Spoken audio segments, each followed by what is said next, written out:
Saat hari H, ibuku tak kunjung datang dari kampung untuk rayakan pesta aniversariku dengan suami.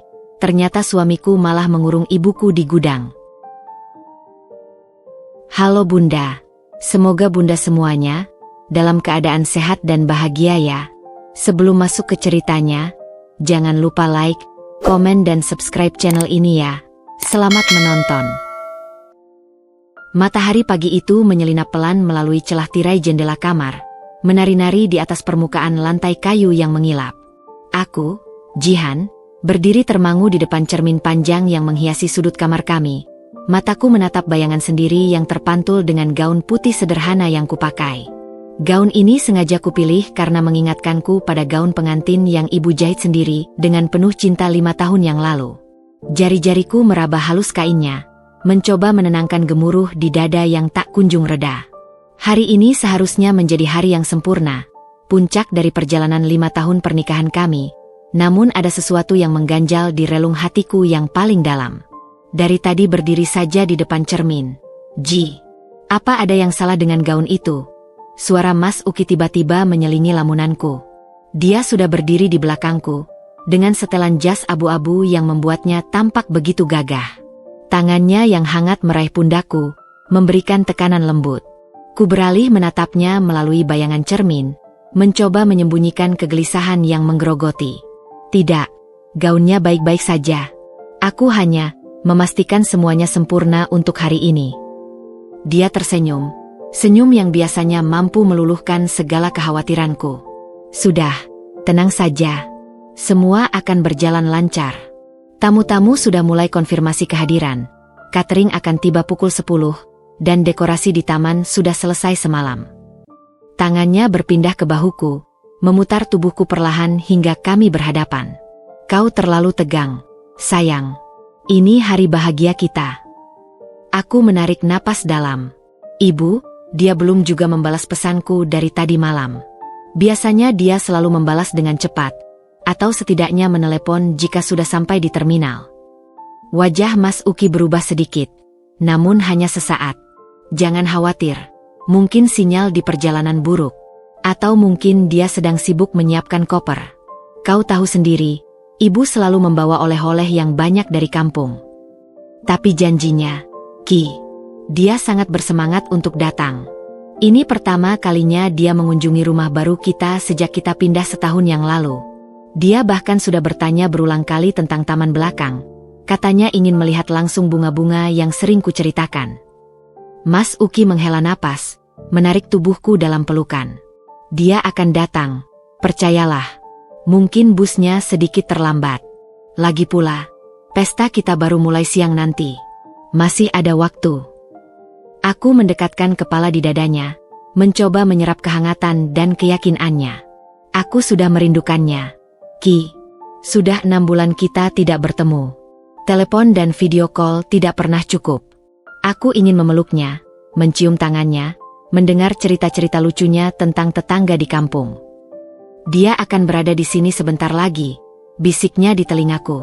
Dan saat itu datang, kau akan lupa semua kekhawatiranmu. Sekarang, ayo siap-siap. Tamu pertama akan datang tidak lama lagi. Dia melepaskan pelukannya dan berbalik menuju lemari, mengambil dasinya.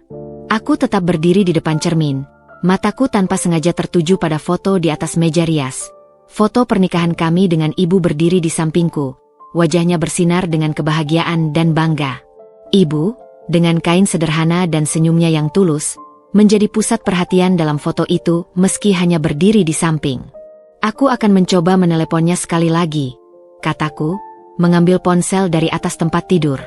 Jihan, suara Mas Uki mendadak tegas. Dia mungkin sedang di perjalanan. Biarkan saja. Nanti juga dia menghubungi saat sudah sampai. Tapi ada sesuatu dalam nada suaranya yang membuatku berhenti. Semacam ketegangan yang tidak biasa.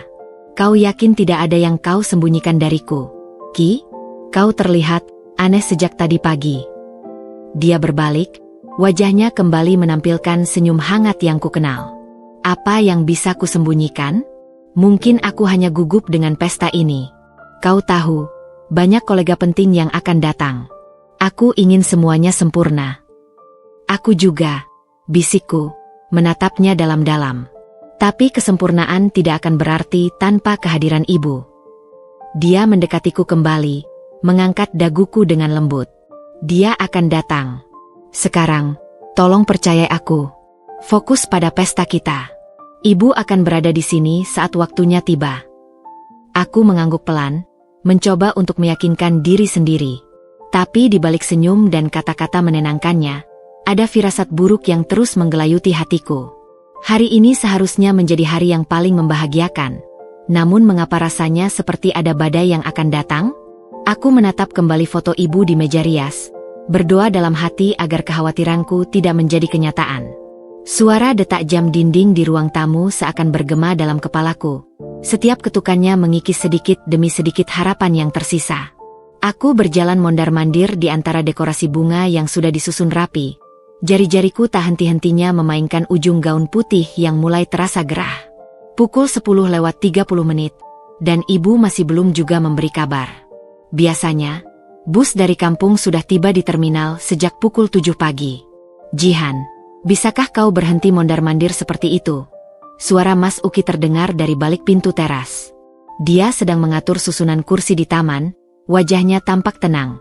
Terlalu tenang untuk situasi seperti ini. Kau membuatku jadi nervous melihatmu. Aku berhenti, menatapnya dengan mata berkaca-kaca. Masih tidak ada kabar, Ki.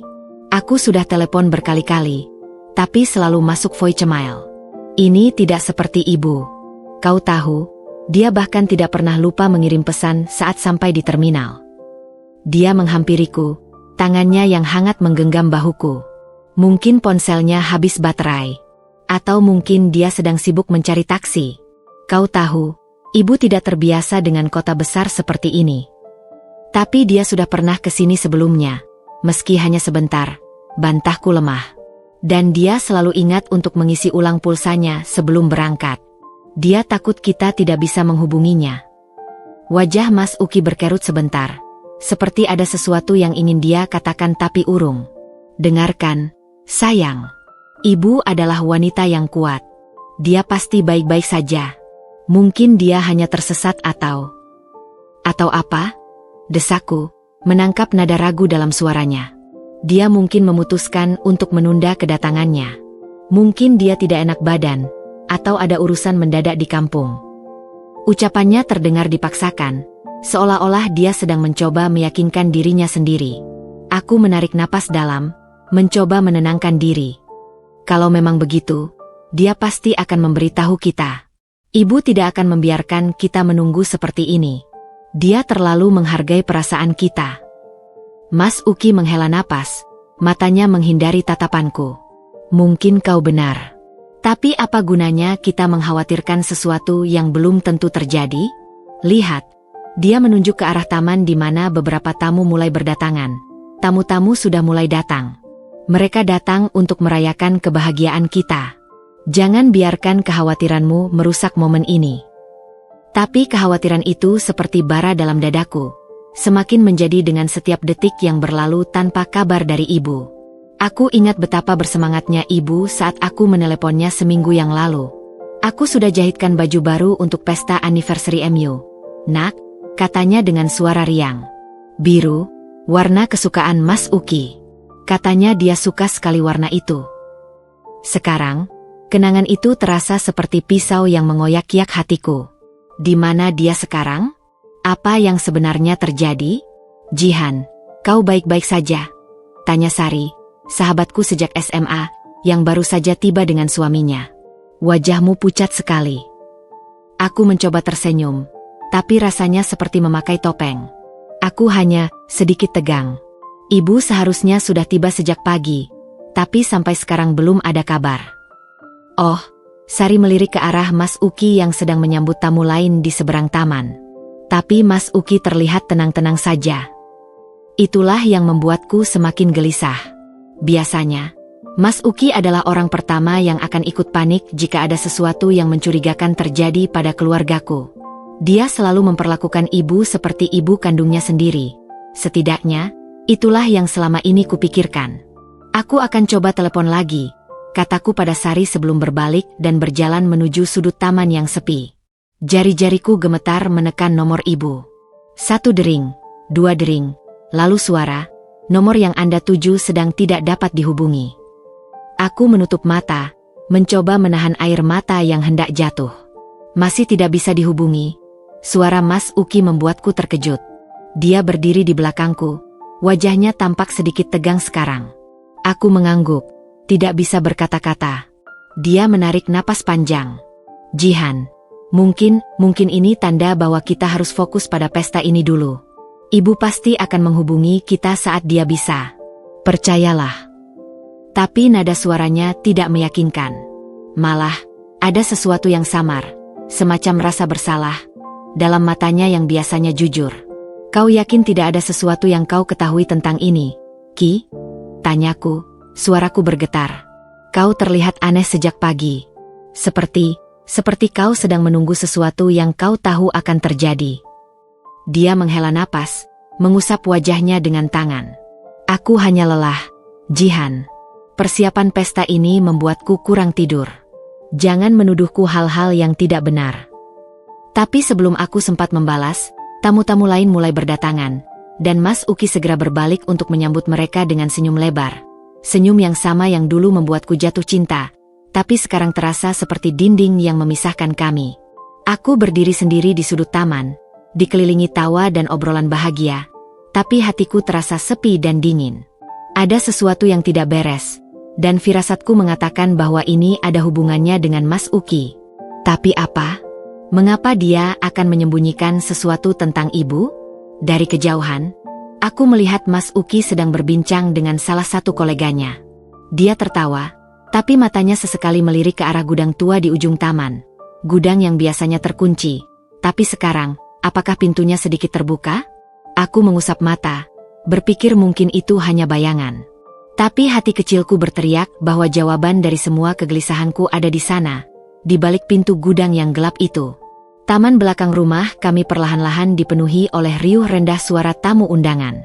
Suara tawa, gemerincing gelas, dan alunan musik lembut dari speaker seharusnya menjadi soundtrack kebahagiaan bagi perayaan 5 tahun pernikahan kami.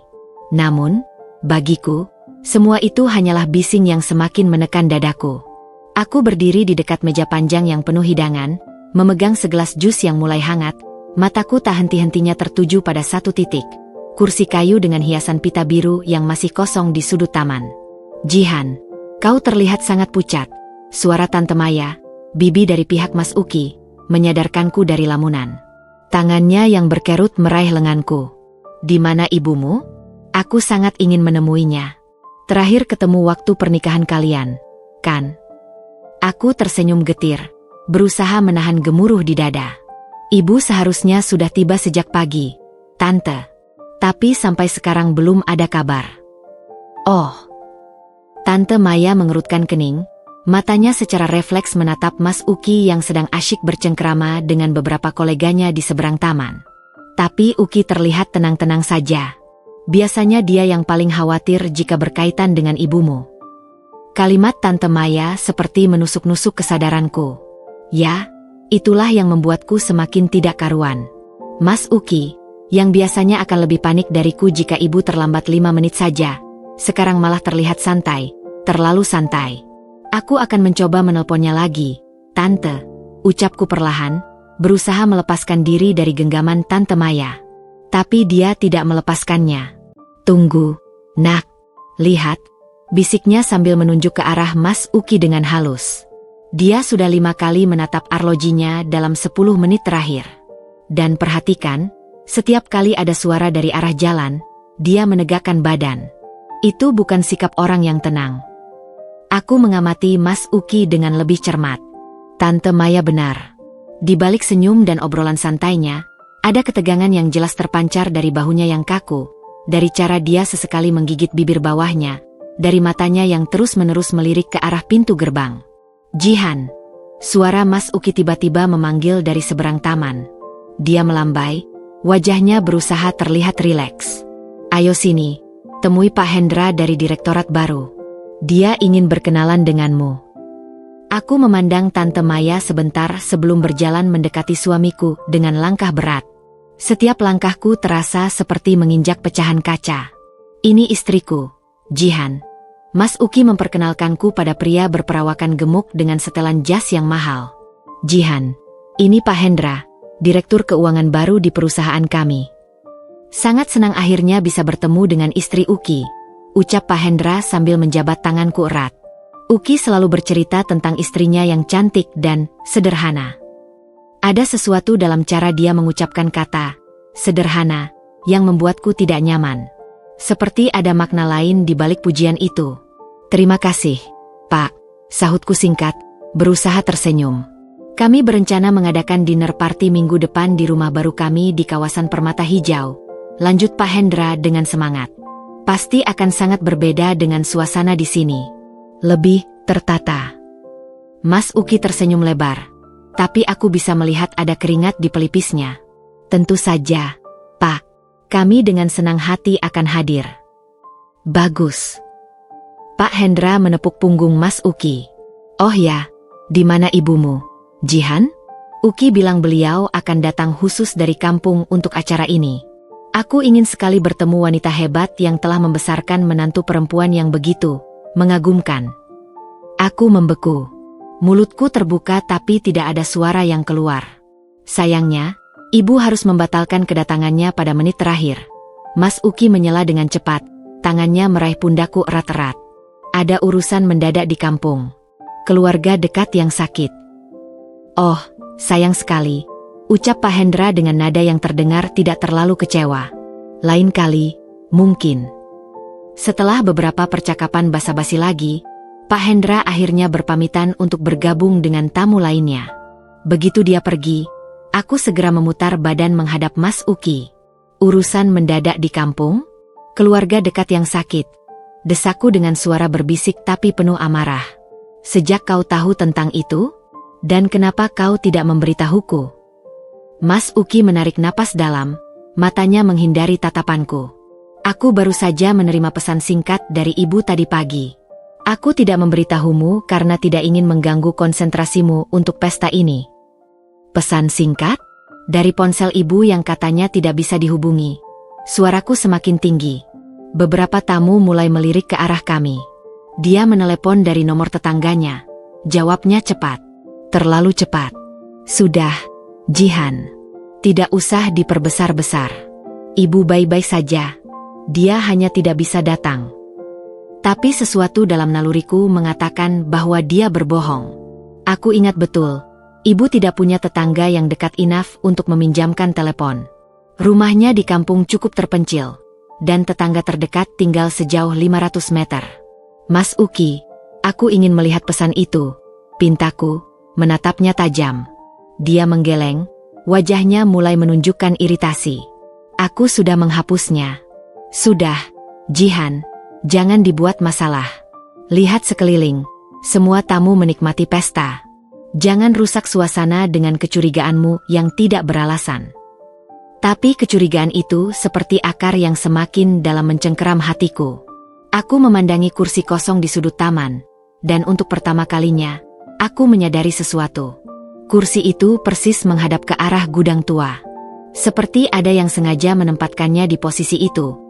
Seperti sebuah pengingat diam-diam akan sesuatu yang tersembunyi. Baiklah, ucapku akhirnya, menyerah untuk sementara. Tapi janji, setelah pesta ini selesai, kita akan bicara lebih lanjut. Mas Uki mengangguk, tapi matanya kembali melirik ke arah gudang. Kali ini, aku yakin, ada sesuatu di sana. Sesuatu yang dia sembunyikan. Aku berbalik dan berjalan menuju kursi kosong itu. Dengan hati berdebar, aku duduk di kursi yang seharusnya diduduki ibu. Dari sini, pandanganku langsung mengarah ke gudang tua yang pintunya masih terlihat agak terbuka. Dan saat aku menyipitkan mata, aku yakin melihat sesuatu bergerak di balik celah pintu itu. Tenang, Jihan, bisikku pada diri sendiri, tangan bergetar memegang erat tangan kursi. Tenang, segera pesta ini berakhir, kau akan tahu kebenarannya.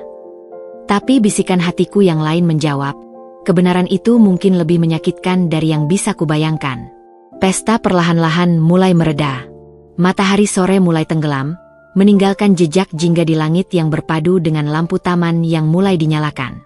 Sebagian tamu sudah berpamitan, berjalan melewatiku dengan ucapan selamat dan pelukan yang terasa hampa. Aku tetap duduk di kursi kosong yang sedianya untuk ibu. Mataku tak lepas dari gudang tua di ujung taman. Setiap kali angin sore berhembus, pintu kayu yang agak terbuka itu bergoyang perlahan, seolah memanggil-manggilku. Tampaknya pesta sudah hampir berakhir. Suara Mas Uki membuatku terkejut. Dia berdiri di belakangku, kedua tangannya menempel di bahuku. Sukses, meski tanpa kehadiran ibumu. Aku tidak segera menanggapi. Perhatianku tertuju pada bagaimana jari-jarinya mengetuk-ngetuk bahuku dengan ritme gelisah. Kenapa kau tidak pernah memberitahuku bahwa ibu mengirim pesan lewat tetangga? Tanyaku perlahan, masih menatap ke arah gudang. Dia berhenti mengetuk. Sudah kubilang, aku tidak ingin mengganggu konsentrasimu. Hari ini harus sempurna. Bagaimana bisa sempurna tanpa kehadiran ibu? Suaraku bergetar. Kau tahu betapa pentingnya dia bagiku. Bagaimana mungkin kau merasa hari ini sempurna tanpa dia di sini? Dia berjalan memutari kursiku, kini berdiri menghalangi pandanganku ke gudang. Jihan, kadang dalam hidup kita harus memilih prioritas. Hari ini tentang kita, tentang pernikahan kita, bukan tentang siapa yang hadir atau tidak. Aku menggeleng, rasa frustasi mulai memuncak. Itu perkataan yang egois, Ki. Ibu adalah bagian dari kita. Dia yang merawatku sejak kecil. Dia yang merelakan banyak hal agar aku bisa sekolah. Dia yang... Aku tahu semua tentang pengorbanan ibumu. Potongnya dengan suara meninggi. Untuk sejenak, wajahnya menunjukkan emosi yang selama ini ditahan. Tapi apakah karena itu kita harus terus-menerus mengutamakannya? Hidup kita sudah berbeda sekarang, Jihan. Kita punya lingkungan sosial yang berbeda. Aku terdiam, terkejut dengan ledakannya. Jadi selama ini, kau merasa ibu adalah beban dalam kehidupan sosial kita? Dia menarik napas dalam, menatapku dengan mata yang tiba-tiba penuh penyesalan. Tidak begitu maksudku. Aku ingin kita terlihat baik di mata orang-orang. Termasuk dengan menyembunyikan keberadaan ibuku, tanyaku tajam. Dia menghela napas, menjauh dariku. Kau selalu dramatis dalam menyimpulkan segala sesuatu. Aku hanya mengatakan bahwa ibu tidak bisa datang. Titik. Tapi firasatku mengatakan ada lebih dari itu. Aku berdiri, memutuskan untuk tidak bisa terus-menerus duduk diam. Aku akan mengambil kursi ini dan menyimpannya. Pesta sudah selesai. Saat aku membawa kursi itu dan berjalan mendekati gudang, angin sore berhembus lebih kencang, membawa suara yang membuat seluruh tubuhku membeku. Tolong. Suara itu lemah, parau, tapi sangat familiar. Suara yang pernah meninabobokanku di malam-malam yang dingin. Suara yang selalu menghiburku di saat sedih. Aku berhenti, kursi masih tergenggam di tanganku. Ibu, bisikku hampir tidak terdengar. Jihan, apa yang kau lakukan? Mas Uki bergegas menghampiriku. Wajahnya pucat. Ayo kembalikan kursinya ke dalam rumah. Biar pembantu yang membereskannya nanti. Tapi aku sudah tidak mendengarkannya. Aku meletakkan kursi dan melangkah lebih dekat ke gudang.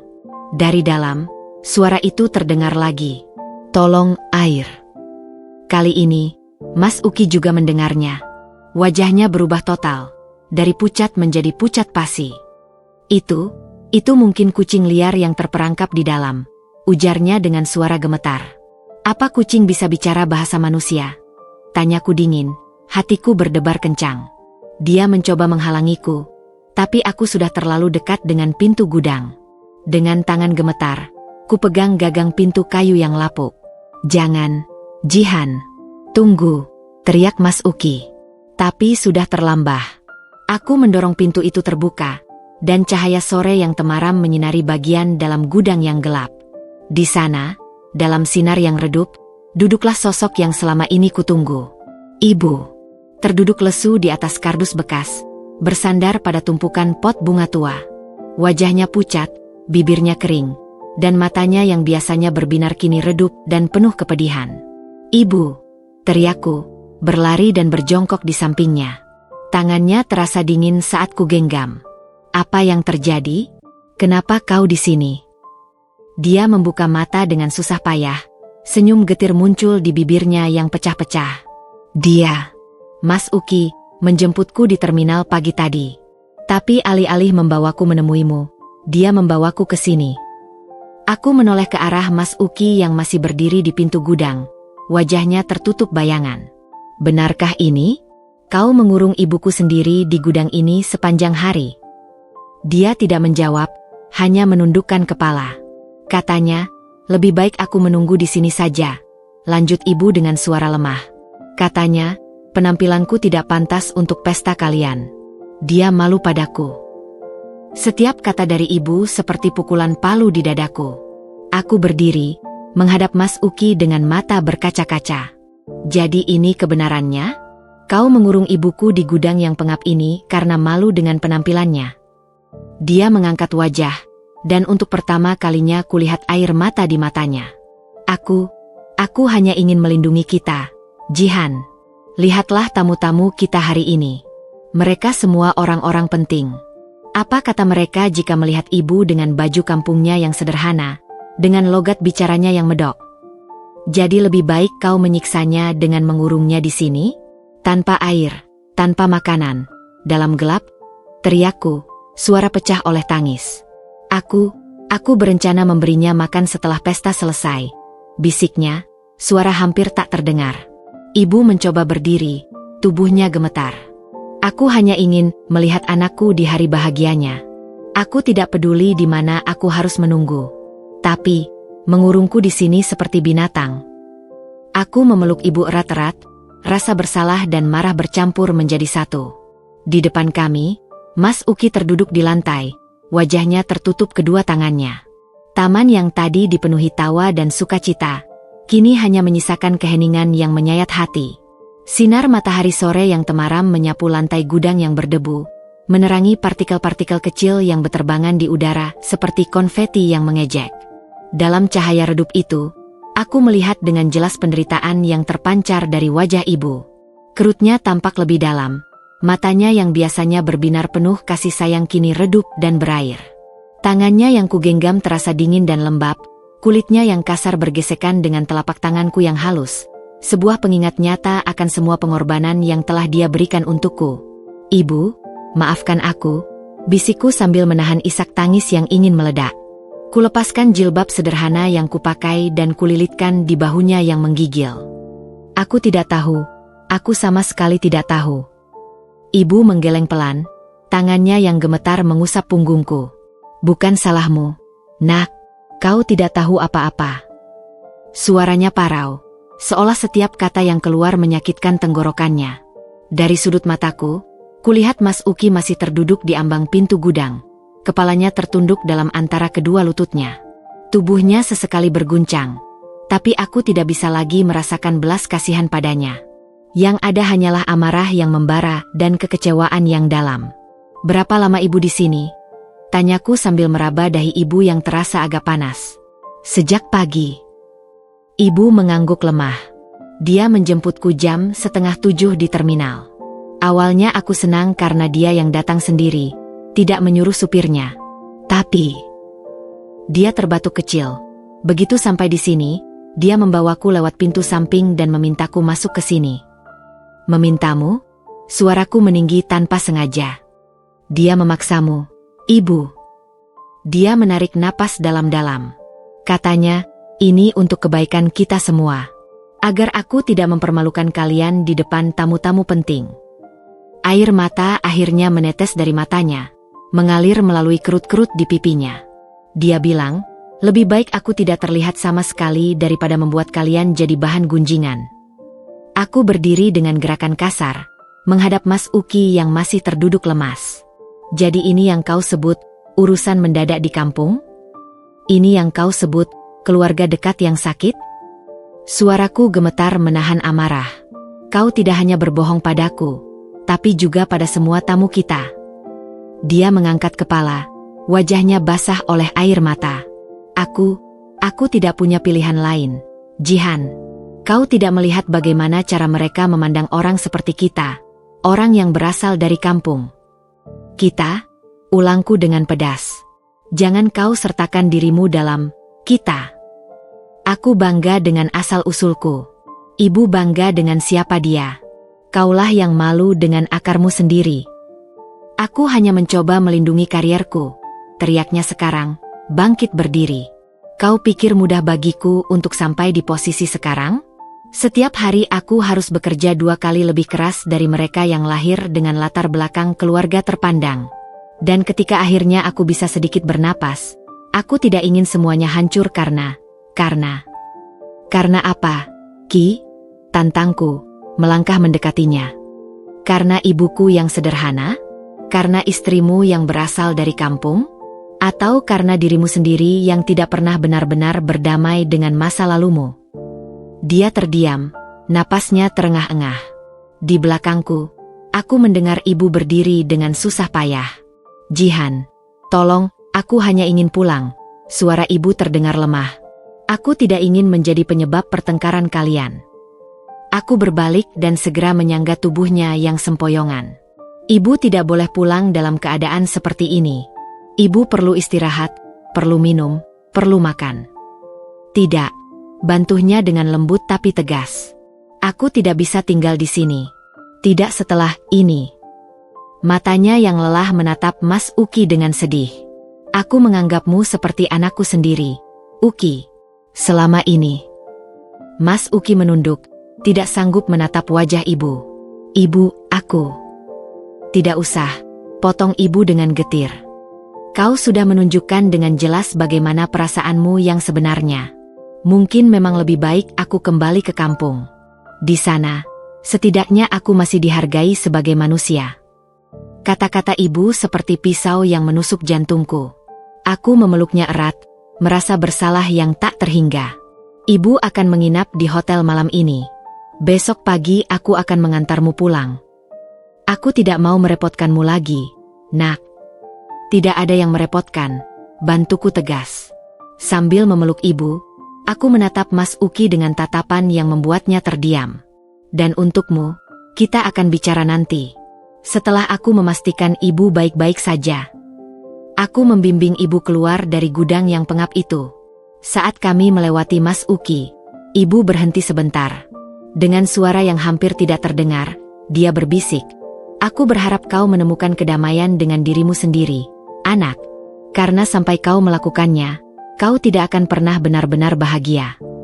Kami meninggalkannya sendirian di taman yang mulai gelap, di antara sisa-sisa pesta yang sekarang terasa seperti penghinaan. Lampu-lampu taman yang indah masih bersinar, tapi tidak ada lagi kehangatan dalam cahayanya. Hanya ada kegelapan yang mulai menyelimuti hati kami semua. Malam itu, rumah kami yang biasanya terasa hangat dan ramah, berubah menjadi ruang hampa yang dipenuhi oleh keheningan yang menusuk. Aku baru saja kembali dari mengantar ibu ke hotel terdekat, setelah memastikan dia mandi air hangat, makan malam yang layak, dan minum obat penurun panas. Wajahnya masih pucat, tapi setidaknya senyum kecil sudah bisa kembali menghias bibirnya saat aku memeluknya erat sebelum pergi. Kini, aku berdiri di ambang pintu rumah sendiri, merasa seperti orang asing yang sedang mengunjungi tempat yang tidak dikenal. Mas Uki terduduk di sofa ruang tamu. Kepalanya masih tertunduk dalam antara kedua tangannya. Lampu ruangan yang redup menerpa pundaknya yang terlihat begitu tegang. Di sekelilingnya, masih tersisa beberapa piring kotor dan gelas bekas tamu. Peninggalan dari pesta yang sekarang terasa seperti lelucon pahit. Aku sudah meminta pembantu untuk membereskan semuanya besok pagi, katanya tanpa mengangkat kepala. Suaranya serak. Mereka sudah pulang sejak kau mengantar ibu ke hotel. Aku tidak segera menanggapi.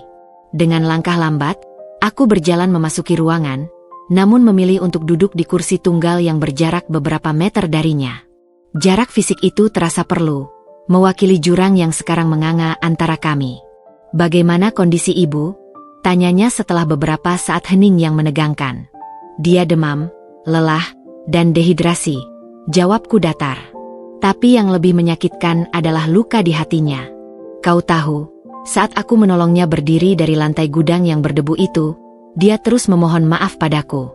Ibu, yang sudah dikurung seperti binatang, malah meminta maaf karena telah memalukanku. Mas Uki mengangkat wajahnya. Matanya bengkak dan merah. Aku tidak bermaksud untuk menyakitinya seperti itu, Jihan. Aku panik. Panik? Ulangku, mencoba menahan amarah yang kembali bergolak. Apa yang membuatmu panik, Ki? Melihat ibu dengan baju sederhananya? Mendengar logat kampungnya yang kental? Atau takut kolega-kolegamu yang sombong itu akan mengetahui bahwa istrimu bukanlah anak orang kaya? Dia menarik napas dalam-dalam, tangannya mengepal di paha. Kau tidak mengerti tekanan yang kuhadapi setiap hari di kantor.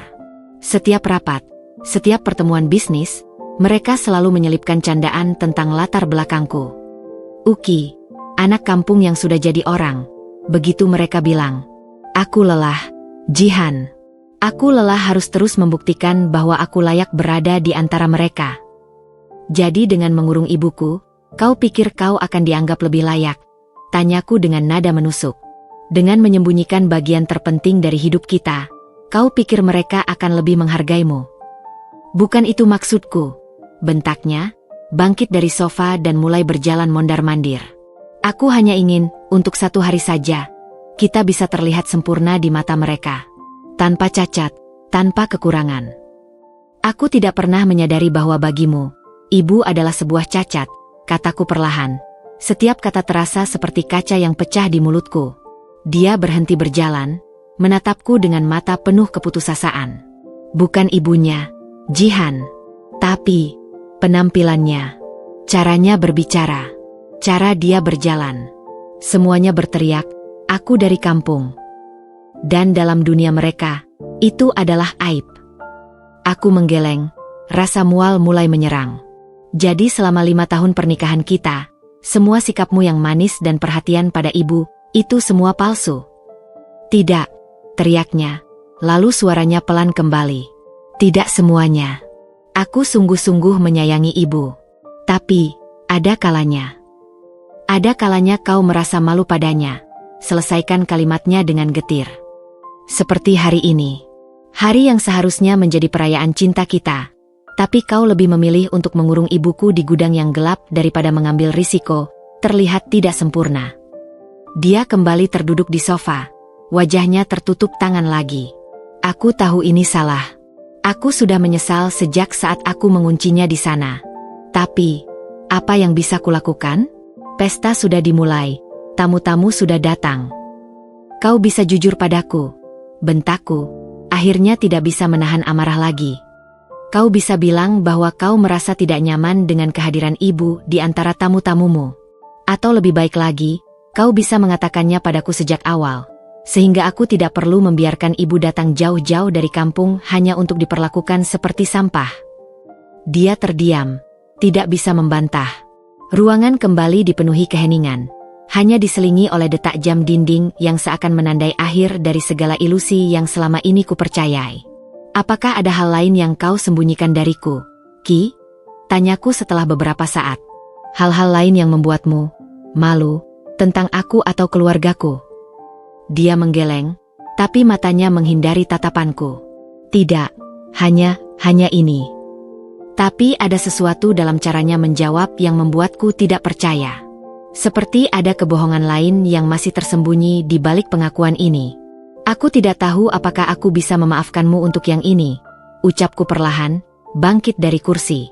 Bukan hanya karena kau menyakiti ibuku, tapi karena kau telah menghancurkan kepercayaanku padamu. Selama ini kupikir kita mencintai satu sama lain apa adanya. Tapi ternyata, ada bagian dari apa adanya, itu yang harus disembunyikan. Aku akan memperbaiki semuanya, Jihan, janjinya dengan suara bergetar. Aku akan minta maaf pada ibu. Aku akan mengubah sikapku. Aku butuh waktu, Ki, jawabku sambil berjalan menuju kamar tidur. Dan malam ini, aku akan tidur di kamar guest. Aku tidak bisa berbagi ranjang denganmu. Tidak sekarang.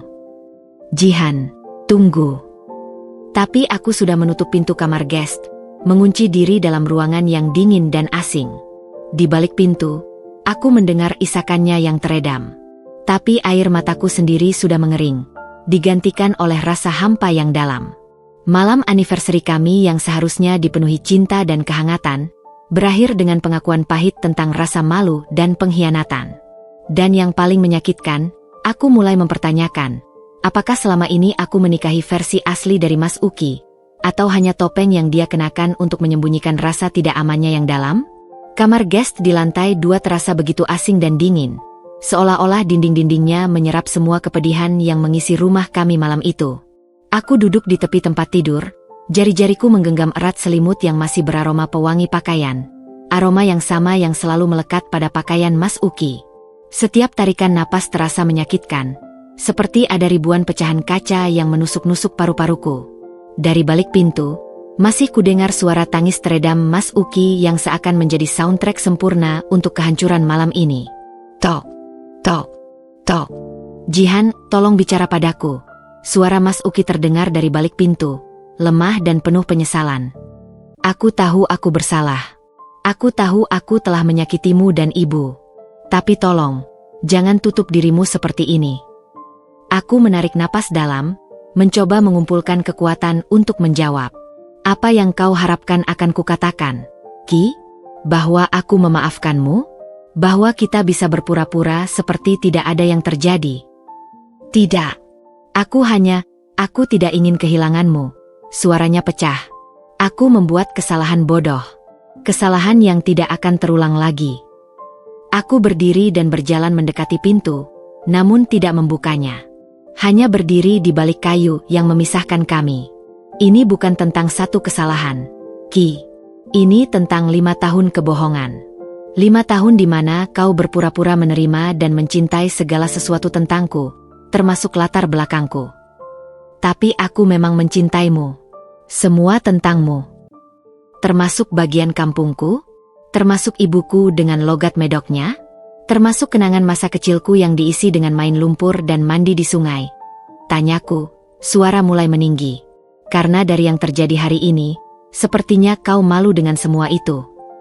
Dia terdiam sejenak. Aku hanya malu pada diriku sendiri.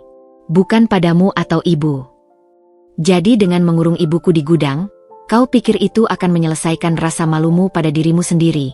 Sergahku tak percaya. Kau menyakiti wanita yang telah melahirkan dan membesarkan istrimu. Wanita yang selalu menyambutmu dengan sukacita setiap kali kita pulang kampung. Aku mendengar tubuhnya meluncur ke lantai di balik pintu. Aku tahu. Aku monster. Aku tidak layak mendapatkan pengampunanmu. Air mataku akhirnya jatuh lagi, mengalir deras di pipiku. Yang paling menyakitkan adalah, ibu malah memintaku untuk memaafkanmu. Di kamar hotel tadi, dia bilang, setiap orang bisa berubah. Nak, beri dia kesempatan. Dia benar-benar bilang begitu. Suaranya bergetar. Ya, bisikku, menahan sedu sedan. Dia yang seharusnya marah, malah mengkhawatirkan pernikahan kita. Dia yang seharusnya menuntut permintaan maaf, malah memintaku untuk memahami tekanan yang kau alami. Aku tidak pantas.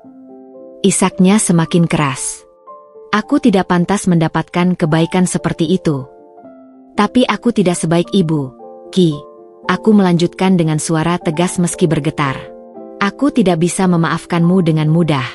Karena yang kau lukai bukan hanya harga diri ibu, tapi juga kepercayaanku padamu. Bagaimana aku bisa percaya lagi bahwa kau mencintaiku seutuhnya, jika ada bagian dari hidupku yang kau anggap memalukan? Aku akan buktikan, Jihan. Aku akan berubah. Aku akan temui semua kolegaku dan ceritakan tentang ibumu yang hebat.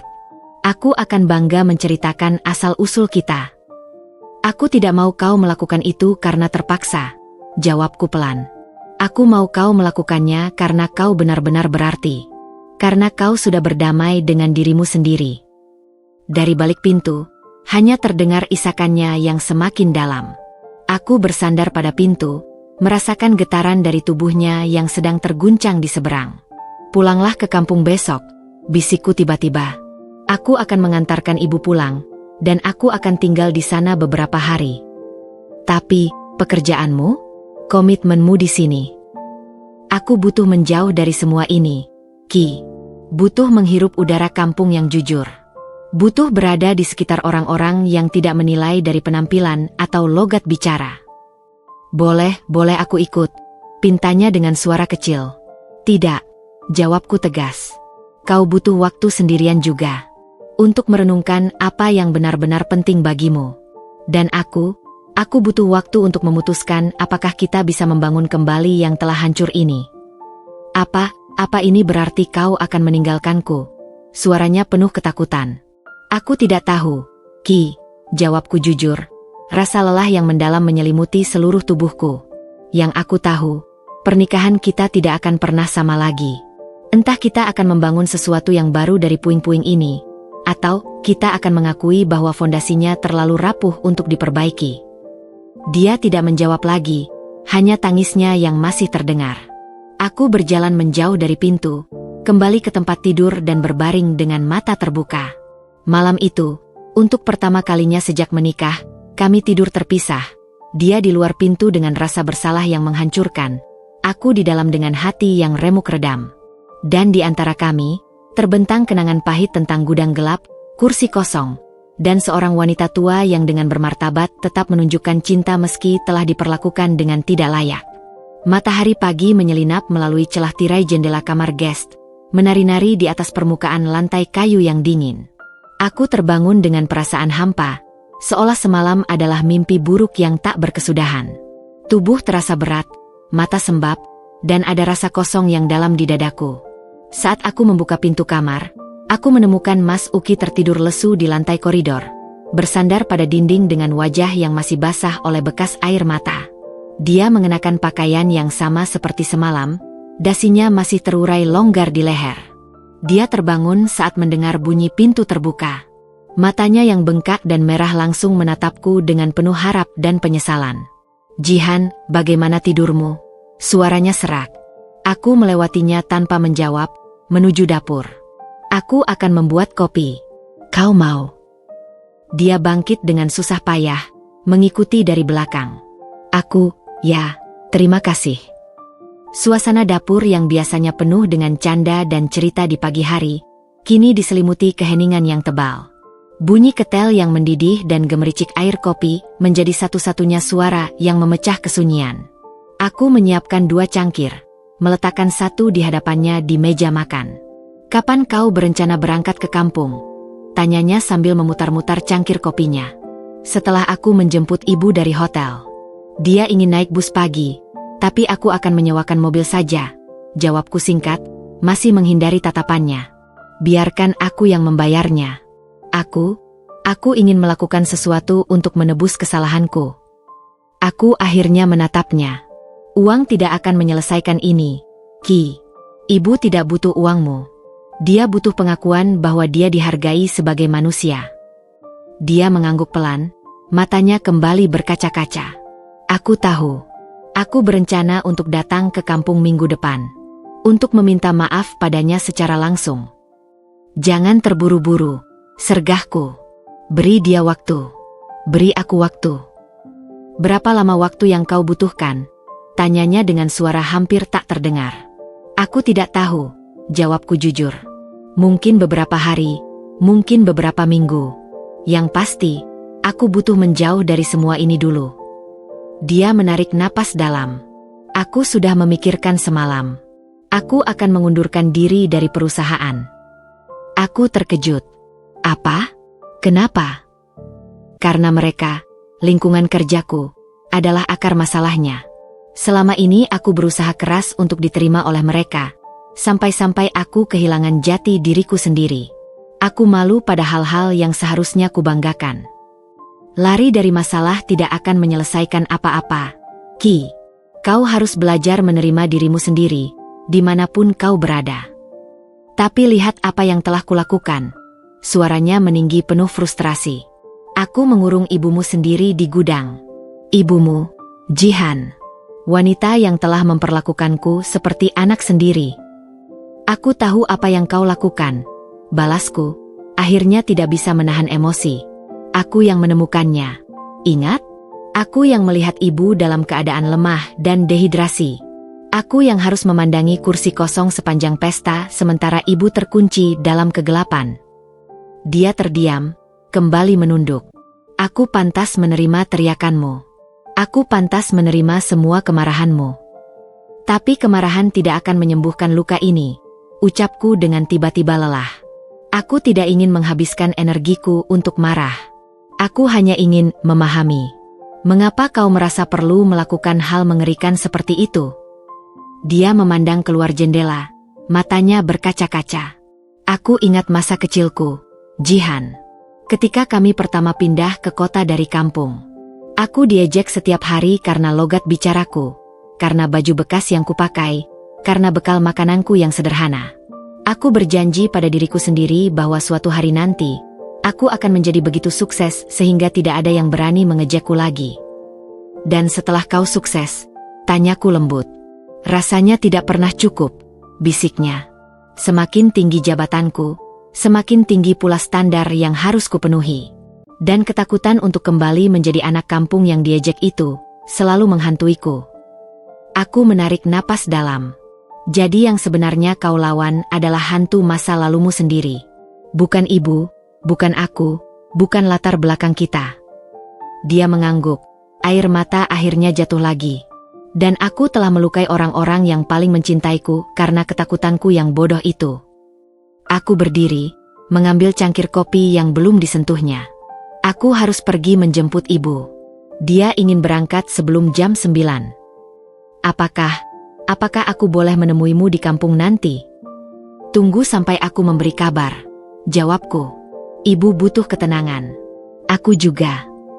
Saat aku berbalik untuk meninggalkan dapur, dia memanggil namaku. Jihan, apa masih ada harapan untuk kita? Aku berhenti, tanpa menoleh. Aku tidak tahu, Ki. Tapi yang pasti, baik kita bersama-sama atau terpisah, kau harus berdamai dengan dirimu sendiri. Untuk kebaikanmu sendiri. Keluar dari rumah, udara pagi yang segar menyapaku, tapi tidak mampu menghangatkan hati yang membeku. Perjalanan ke hotel terasa begitu panjang.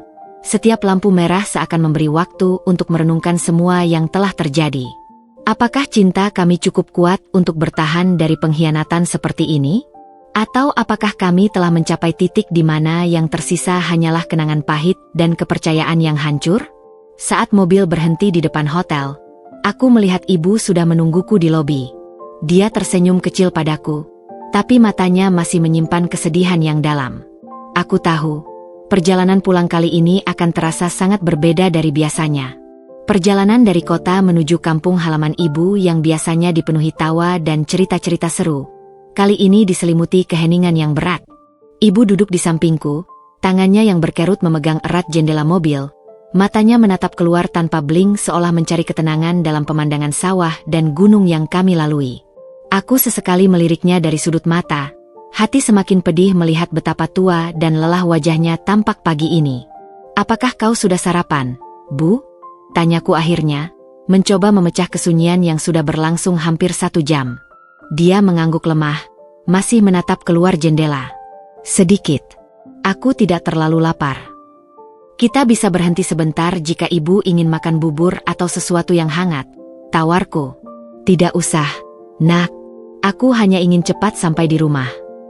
Suaranya datar, kehilangan semangat yang biasanya selalu menghiasi setiap kata-katanya. Aku menarik napas dalam. Ibu, aku benar-benar minta maaf. Aku tidak seharusnya membiarkan ini terjadi. Dia akhirnya menoleh padaku, senyum kecil yang getir menghias bibirnya. Bukan salahmu, Jihan. Kau jangan selalu menyalahkan diri sendiri. Tapi akulah yang membawa ibu ke acara itu. Akulah yang memaksakan ibu untuk datang, padahal mungkin ibu tidak nyaman. Dengarkan aku, Nak, potongnya dengan suara lembut tapi tegas. Aku adalah ibumu. Selama ada kesempatan untuk melihatmu, untuk merayakan kebahagiaanmu, aku akan selalu datang. Meski harus berjalan kaki. Air mataku mulai menggenang. Tapi ibu diperlakukan dengan tidak layak. Di rumahku sendiri. Dia menghela napas. Tangannya yang dingin meraih tanganku yang sedang memegang setir. Manusia terkadang melakukan hal-hal bodoh ketika mereka takut.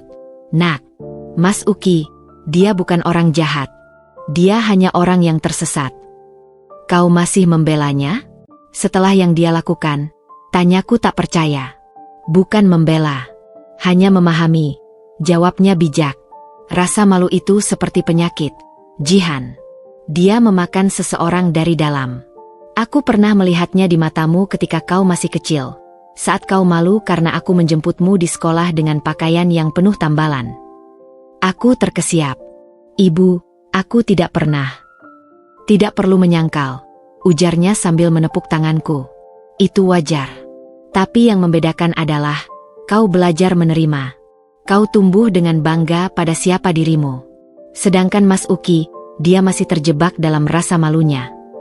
Kami melewati jalan berliku yang mendaki, mendekati kampung halaman. Udara mulai terasa lebih segar. Bau tanah basah dan dedaunan menyambut kami seperti pelukan lama. Ibu tidak marah padanya? Tanyaku penasaran. Marah? Tentu saja. Akunya. Tapi marah tidak akan menyembuhkan apapun. Yang kubutuhkan sekarang adalah kedamaian. Kembali ke rumah, merawat kebun, mendengar kicau burung di pagi hari. Itu yang menenangkan jiwa. Saat mobil akhirnya sampai di depan rumah kayu sederhana yang kukenal sejak kecil, ibu menghela napas lega. Rumah itu tampak sama seperti selalu. Sederhana, hangat, dan penuh kenangan. Lihat, bisik ibu sambil membuka pintu mobil. Rumah tidak pernah menuntut kita untuk menjadi siapa-siapa. Dia menerima kita apa adanya. Aku membantu ibu turun dan membawa koper kecilnya. Saat kami melangkah ke teras, tetangga-tetangga mulai berdatangan menyambut, Bu Siti dengan senyum lebar, Pak Darmo dengan salam khasnya, anak-anak kecil yang berlarian dengan riang. Bu Jum, Jihan, kalian pulang, sambut Bu Siti sambil memeluk ibu erat. Kami dengar ada pesta anniversary kemarin. Kenapa tidak mengajak kami? Ibu tersenyum. Kali ini lebih tulus. Lain kali, Siti. Lain kali aku yang akan buat pesta kecil-kecilan di sini. Melihat ibu berinteraksi dengan tetangga-tetangganya, aku menyadari sesuatu. Di sini, ibu dihargai. Di sini, ibu dicintai apa adanya.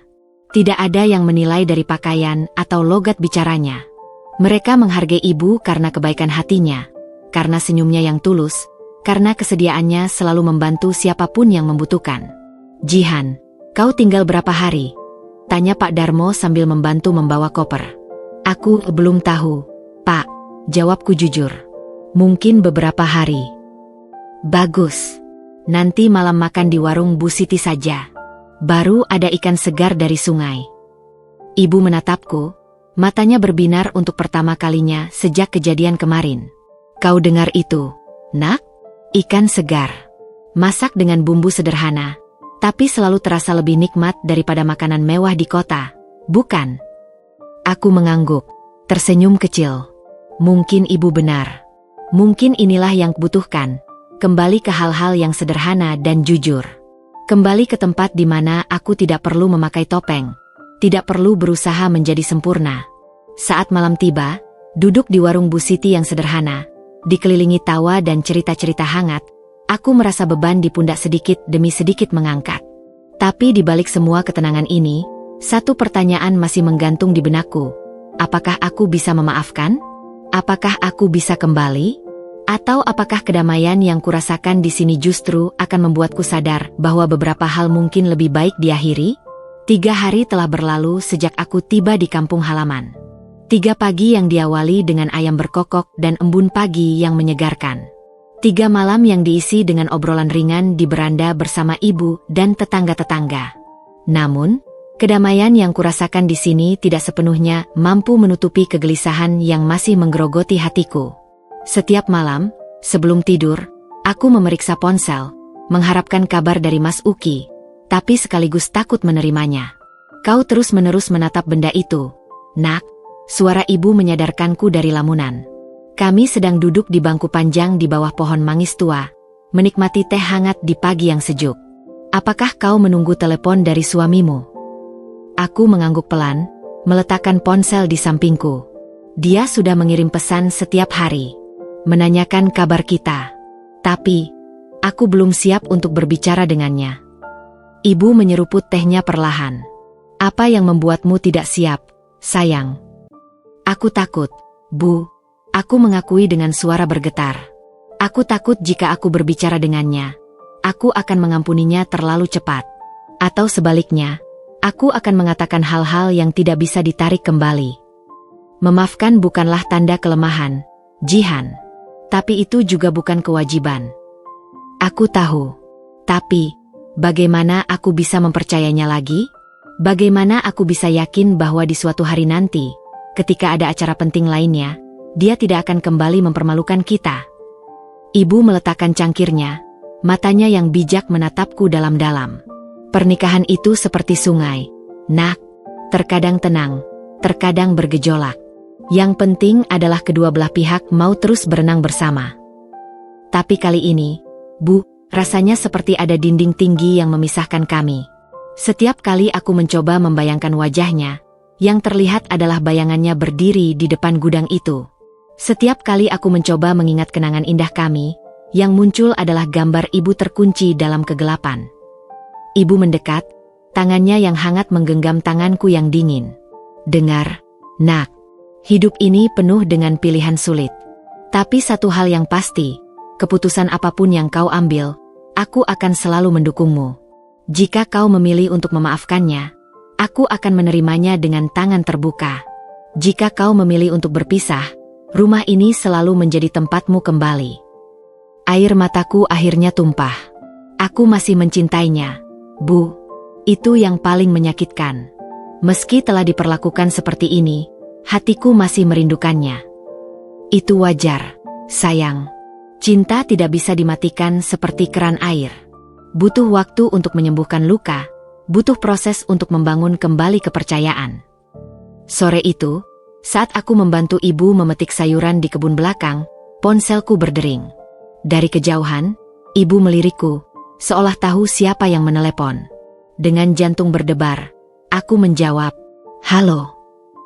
Jihan, suara Mas Uki di seberang sana terdengar serak dan tidak pasti.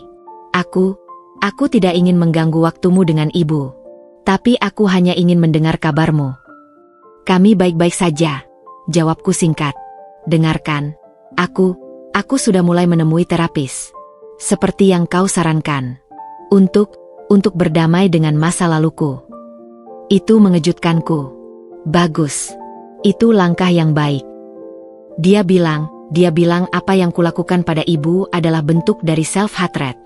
Kebencian pada diriku sendiri yang kuproyeksikan pada orang lain. Suaranya tercekat. Aku butuh waktu untuk memproses semuanya. Aku berdiam sejenak, mencerna kata-katanya. Aku menghargai bahwa kau mengambil langkah itu. Jihan, bolehkah aku bertanya sesuatu? Suaranya bergetar. Apakah masih ada cinta untukku di hatimu? Atau apakah semuanya sudah hancur? Pertanyaannya menggantung di udara, berat dan penuh harap. Aku menutup mata, mencari jawaban jujur dari relung hatiku yang paling dalam. Masih ada cinta, Ki. Akhirnya kuakui dengan suara lirih. Tapi saat ini, cinta itu tertutup oleh rasa sakit dan kekecewaan yang begitu dalam. Seperti bunga yang tertutup salju, masih hidup, tapi tidak bisa mekar. Dia terdiam lama di seberang. Aku mengerti. Dan aku bersedia menunggu. Berapapun lama yang dibutuhkan. Jangan hanya menunggu, Ki, bisikku. Gunakan waktu ini untuk benar-benar berubah. Untuk dirimu sendiri, bukan untukku. Aku berjanji, katanya dengan suara penuh keyakinan yang belum pernah kudengar sebelumnya. Oh, dan tolong sampaikan pada ibu bahwa setiap hari aku memikirkan betapa hancurnya hatiku karena telah menyakitinya. Katakan padanya bahwa aku akan melakukan apapun untuk memperbaiki kesalahanku. Aku akan menyampaikannya, janjiku.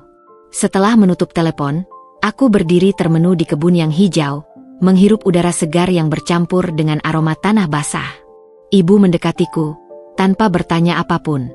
Dia hanya berdiri di sampingku, tangannya yang hangat meraih pundakku. Dia sedang berusaha, Bu, bisikku. Ibu mengangguk. Waktu yang akan menjawab, Nak. Waktu dan konsistensi. Sekarang, ayo kita bawa sayuran ini ke dapur. Malam ini kita akan membuat sayur lodeh seperti yang selalu kau suka. Malam itu, sambil menikmati makan malam yang sederhana tapi penuh cinta, aku menyadari bahwa baik di kota maupun di kampung, baik bersama Mas Uki maupun tanpa dia, Yang terpenting adalah aku tetap jujur pada perasaanku sendiri. Dan untuk saat ini, perasaanku masih terluka, masih butuh waktu untuk sembuh. Tapi setidaknya, ada secercah harapan, bahwa mungkin, suatu hari nanti, salju itu akan mencair, dan bunga itu akan kembali mekar. Minggu kedua di kampung berjalan dengan tenang. Rutinitas sederhana bangun pagi, membantu ibu di kebun, mengunjungi tetangga, dan duduk di beranda sambil mendengarkan cerita-cerita lama mulai menyembuhkan luka di hatiku perlahan-lahan. Namun, kedamaian itu pecah ketika suatu sore, sebuah mobil sedan mewah berhenti di depan pagar rumah kami. Aku sedang menjemur pakaian di halaman ketika melihatnya, dan hatiku langsung berdebar kencang.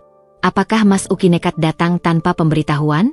Tapi yang keluar dari mobil bukanlah suamiku, melainkan seorang wanita parubaya dengan gaun sederhana tapi rapi. Wajahnya terlihat akrab. Butuh beberapa detik bagiku untuk mengenalinya. Tante Sari, saudara sepupu ibu yang tinggal di kota sebelah. Tante Sari, sambutku dengan heran. Apa yang membawa tante ke sini? Wajahnya terlihat tegang, matanya merah seperti habis menangis. Jihan, di mana ibumu? Ibu sedang tidur siang di dalam. Ada apa, tante? Terlihat buruk sekali wajah tante. Dia menarik napas dalam, tangannya gemetar memegang tasnya. Aku harus bicara dengan kalian berdua. Ini penting. Aku segera membimbingnya masuk ke rumah, dan memanggil ibu yang terbangun dari tidurnya. Ibu keluar dari kamar dengan mata mengantuk, tapi begitu melihat Tante Sari, wajahnya langsung berubah waspada. Sari, kenapa kau terlihat seperti itu? Tanya ibu sambil mendekat. Tante Sari duduk di kursi kayu di ruang tamu. Tangannya terlipat erat di pangkuannya. Aku baru kembali dari kota. Aku mengunjungi keponakanku yang tinggal di kompleks yang sama dengan Mas Uki. Jantungku berdetak kencang. Dan dia bercerita, dia melihat Mas Uki beberapa kali keluar masuk dengan wanita yang berbeda. Terakhir, 3 hari yang lalu, dia melihat Mas Uki makan malam di restoran mewah dengan seorang wanita muda. Dunia seakan berhenti berputar. Udara di ruangan itu tiba-tiba terasa tipis. Apa yang tante katakan? Ibu segera duduk di sampingku, tangannya menggenggam erat tanganku. Sari, apa kau yakin dengan apa yang kau lihat? Bukan aku yang melihat, tapi keponakanku. Dan dia yakin sekali. Bahkan dia sempat mengambil foto dari kejauhan. Tante Sari mengeluarkan ponselnya dengan tangan gemetar. Aku tidak ingin menunjukkan ini, tapi kalian harus tahu. Dia mengangkat ponselnya, dan di sana, dengan jelas, terlihat Mas Uki sedang duduk di restoran elegan bersama seorang wanita cantik dengan gaun merah. Mereka sedang tertawa, dan tangan Mas Uki terlihat memegang tangan wanita itu di atas meja. Rasa mual menyerangku. Tidak, ini tidak mungkin. Ibu, ini terjadi sebelum atau setelah insiden itu? Tanya ibu dengan suara tegang. Setelah. 2 hari setelah anniversary kalian, jawab Tante Sari. Dan masih ada lagi. Kemarin, keponakanku melihat wanita yang sama menjemput Mas Uki di kantornya. Aku berdiri, berjalan mondar-mandir di ruangan kecil itu.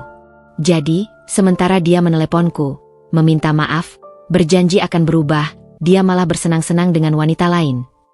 Ibu tidak percaya Uki akan melakukan hal seperti itu, bisik ibu. Tapi suaranya tidak yakin. Jum, kau terlalu baik, hardik Tante Sari. Lihat buktinya. Pria itu tidak hanya malu pada kalian, tapi juga tidak setia. Tapi sesuatu dalam hatiku memberontak. Tunggu. Aku perlu memastikan kebenaran ini. Bisa saja ini salah paham. Salah paham. Tante Sari menyeringai. Mereka berdua terlihat mesra. Jihan. Seperti pasangan yang sedang jatuh cinta. Ibu mengenal Uki selama 5 tahun, kataku, mencoba tetap tenang. Dia bukan tipe pria yang bisa bersandiwara seperti itu.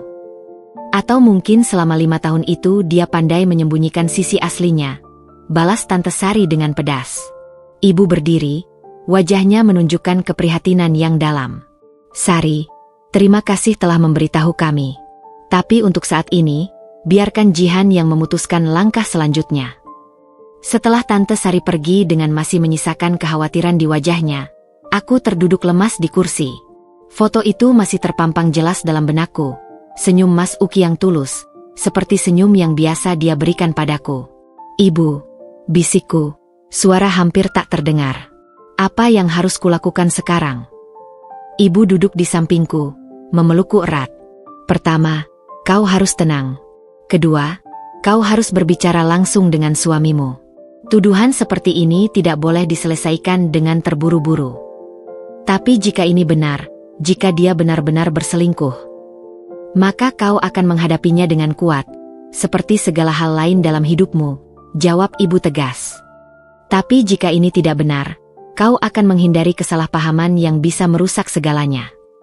Malam itu, untuk pertama kalinya sejak tiba di kampung, aku menelepon Mas Uki. Suaranya terdengar segar dan penuh harapan saat menjawab. "Jihan, aku senang kau menelepon. Ada apa?" Aku menarik napas dalam.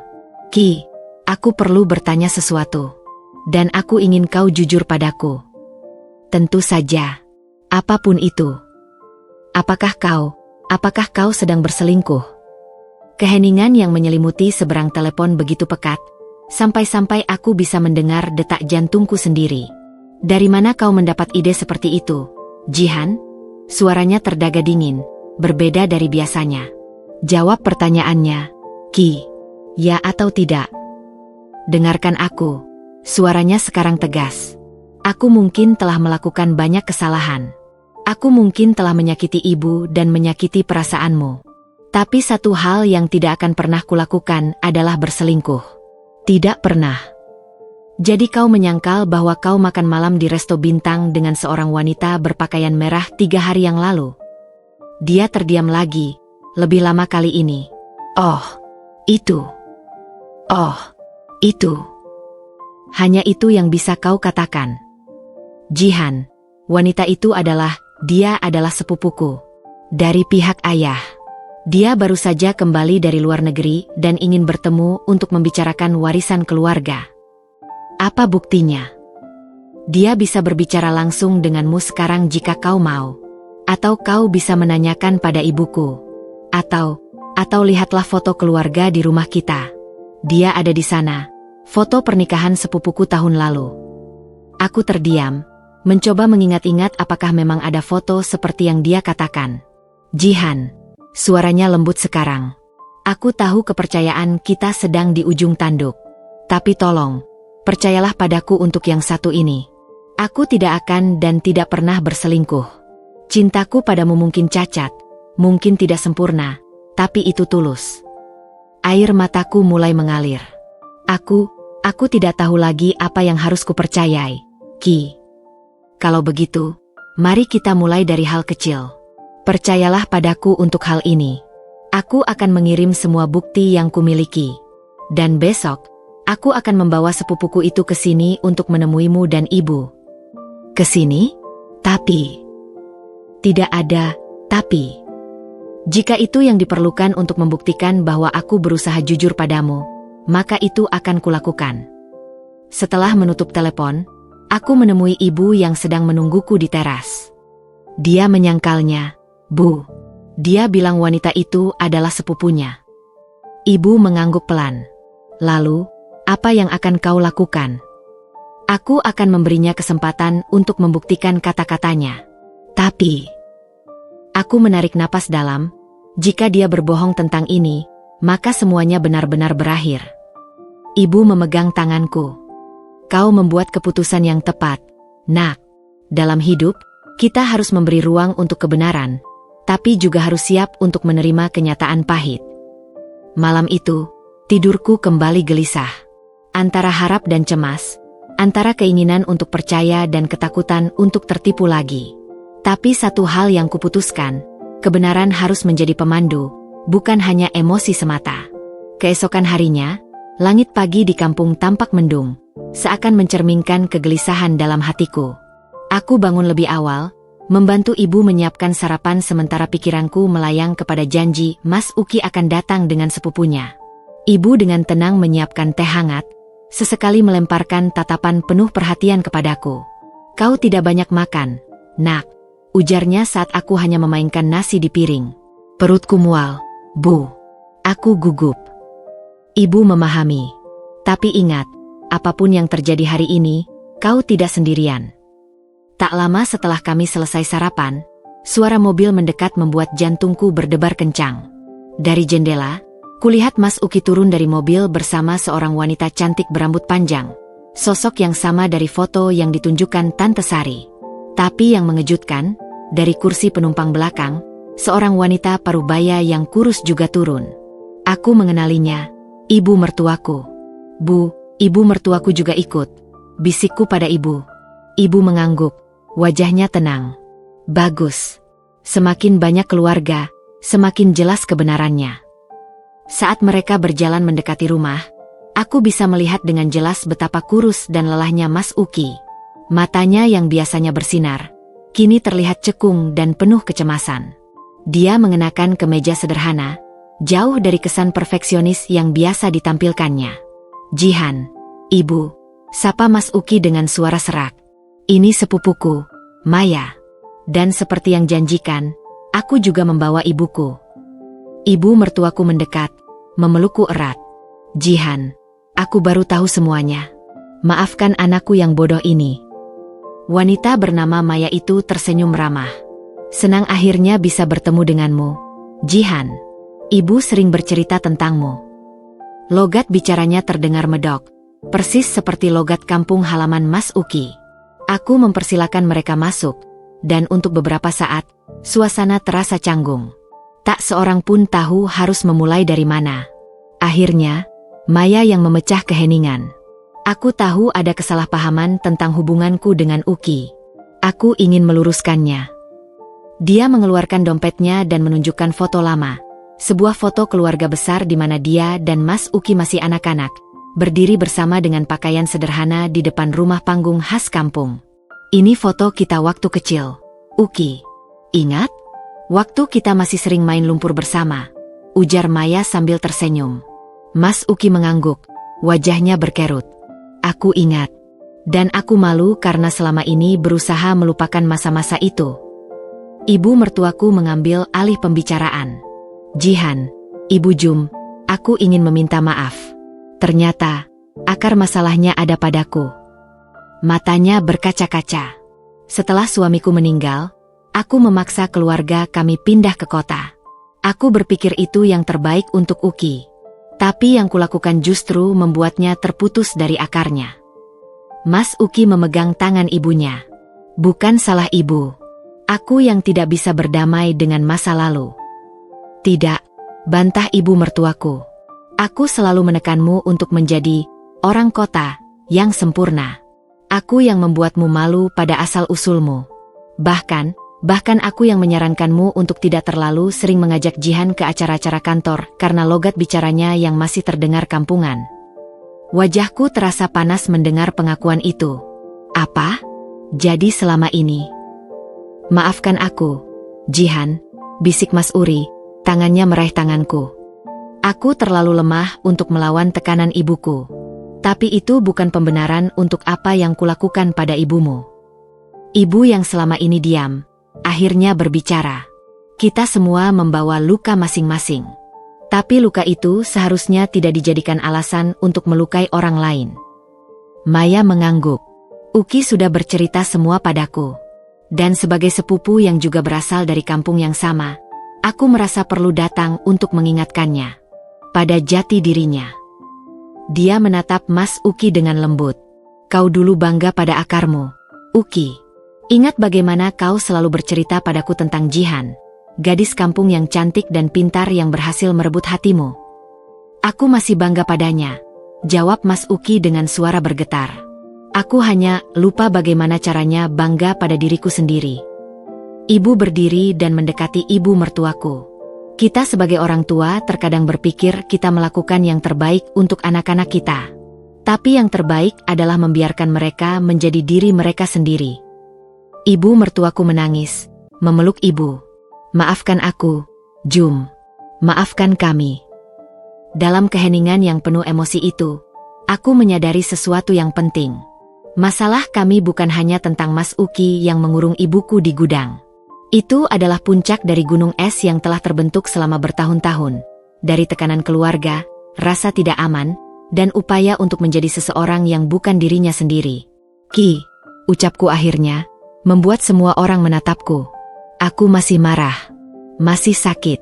Tapi, aku menghargai usahamu untuk membawa kebenaran hari ini. Dia menatapku dengan penuh harap. Apa artinya itu bagi kita? Artinya, kita punya bahan untuk mulai membangun kembali. Tapi butuh waktu. Butuh proses. Maya tersenyum. Proses itu sudah dimulai, Jihan. Uki sudah mulai bertemu dengan terapis. Dan dia juga sudah memutuskan untuk cuti dari pekerjaannya selama sebulan untuk pulang ke sini. Ke kampung halamannya. Aku terkejut. Benarkah? Mas Uki mengangguk. Aku ingin menghabiskan waktu di sini. Mengingat lagi siapa diriku sebenarnya. Jika kau mengizinkannya. Ibu menatapku, lalu menatap Mas Uki. Rumah ini terbuka untuk semua orang yang datang dengan niat tulus. Hari itu berakhir dengan makan siang bersama. Ibu, aku, Mas Uki, ibu mertuaku, dan Maya. Di meja makan sederhana itu, dengan lauk pauk kampung yang dimasak oleh ibu, untuk pertama kalinya aku melihat Mas Uki benar-benar rileks. Dia tertawa lepas, bercerita tentang masa kecilnya, tanpa ada bayang-bayang rasa malu. Saat mereka akan pergi, Mas Uki menarikiku ke samping. Aku tidak berharap kau langsung memaafkanku, Jihan. Tapi terima kasih telah memberiku kesempatan untuk menunjukkan bahwa aku serius ingin berubah. Perubahan tidak terjadi dalam semalam, Ki. Aku tahu. Tapi setidaknya, hari ini aku merasa seperti telah mengambil langkah pertama yang benar. Kembali ke akar. Kembali ke jati diriku. Saat mobil mereka menghilang di ujung jalan, aku berdiri di depan rumah bersama ibu. Udara sore yang sejuk berhembus, membawa serta harapan baru, bahwa mungkin, dari puing-puing kehancuran ini, sesuatu yang lebih kuat dan lebih jujur bisa dibangun.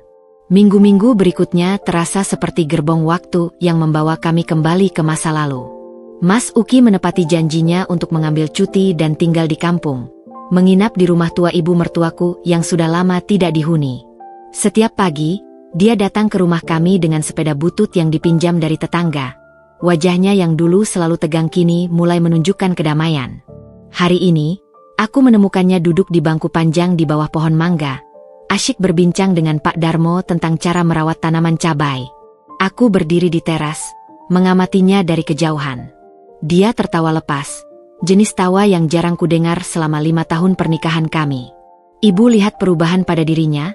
Tanyaku pada ibu yang sedang duduk di sampingku, menyulam kain. Ibu mengangguk pelan, jarumnya terus menari dengan lincah. Dia seperti menemukan kembali bagian dirinya yang hilang. Tapi ingat, nak, perubahan yang sejati butuh waktu lebih dari sebulan. Aku tahu, tapi setidaknya dia berusaha. Siang itu, setelah membantu ibu membersihkan rumah, aku menemani Mas Uki berjalan-jalan menyusuri jalan setapak menuju sungai kecil di belakang kampung. Dia dengan antusias menunjuk ke berbagai arah, bercerita tentang kenangan masa kecilnya. Di pohon jambu itu dulu aku sering memanjat dengan Maya, katanya sambil tersenyum. Dan di balik semak itu, ada kolam ikan tempatku pertama kali belajar memancing. Dulu kau sering bercerita tentang masa kecilmu, ucapku. Tapi sejak pindah ke kota, cerita-cerita itu semakin jarang kudengar. Dia berhenti berjalan, menatapku dengan mata berbinar. Karena aku mulai merasa malu, Jihan. Aku berpikir, untuk menjadi suami yang baik bagimu, aku harus menjadi orang kota yang sempurna. Harus melupakan anak kampung dalam diriku. Padahal, justru, anak kampung dalam dirimu itulah yang membuatku jatuh cinta, kataku lembut. Kau ingat pertama kali kita bertemu? Di acara panen raya di kampung sebelah? Kau dengan bangga bercerita tentang penelitianmu untuk meningkatkan hasil pertanian desa. Dia terdiam, wajahnya berkerut. Aku ingat. Dan setelah itu, karierku mulai menanjak.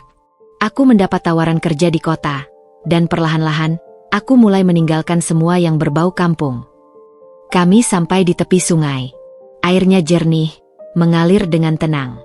Mas Uki duduk di atas batu besar, menatap aliran air. Terapisku minggu lalu bilang sesuatu yang membuatku tersentak. Ujarnya tiba-tiba.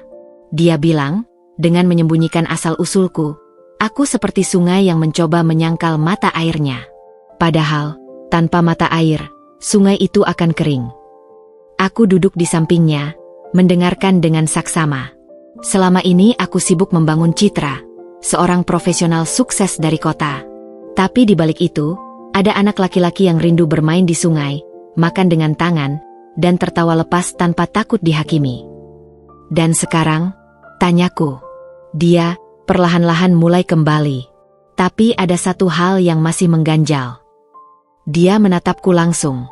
Aku belum meminta maaf secara layak pada ibumu. Ibu sudah memaafkanmu, Ki. Dia bilang, yang lalu biarlah berlalu. Tapi aku belum memaafkan diriku sendiri, bisiknya. Dan sampai aku bisa melakukan itu, aku merasa tidak pantas untuk memintamu kembali.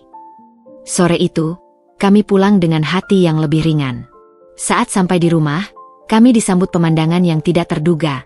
Ibu sedang duduk di teras bersama ibu mertuaku. Keduanya asyik berbincang sambil memetik kacang panjang. Lihatlah mereka, bisik Mas Uki dengan takjub. Dulu ibuku selalu menghindar setiap kali aku mengajaknya mengunjungi ibumu.